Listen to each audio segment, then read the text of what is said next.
What are curls and locks when it comes to wool? My name is Charlotte Allen and you've reached my channel, The Felting Alchemist. So today in our wool masterclass, I wanted to talk to you about curls and locks. Now this type of wool has got really lovely, beautiful, as you can see on the sheep here, tight curls, and it makes a really fantastic wool for doing things like sheep, gnomes, or even hair on angels, that kind of stuff. It's very fine and it's nice and easy to felt.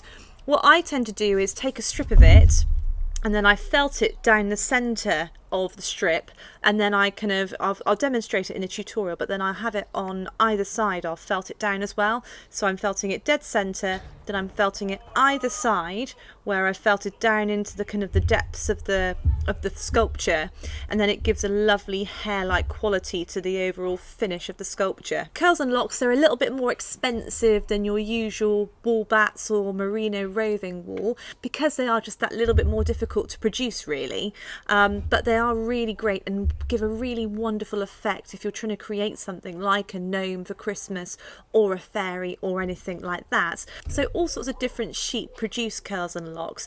This particular wool that I've got on this sheep is a blue-faced Leicester sheep. So I've never actually seen a blue-faced Leicester sheep, whether they actually have a blue face or not, but they do produce this really lovely soft wool, and it's very tactile as well. I've actually stolen this from my youngest daughter's bedroom, and she's directed me to return it to her straight away after I've done this video because she's very attached to it. Apparently she likes to look at it when she's asleep. I'm not quite sure how that works, but yeah, there you go. So curls and locks, that's what they are. They're great to use. I definitely recommend giving them a go because they're really good fun and they can really add another dimension to your sculpture. So I hope you find that useful, and I'll be back again tomorrow with more felting hints and tips, and I will see you then. Bye.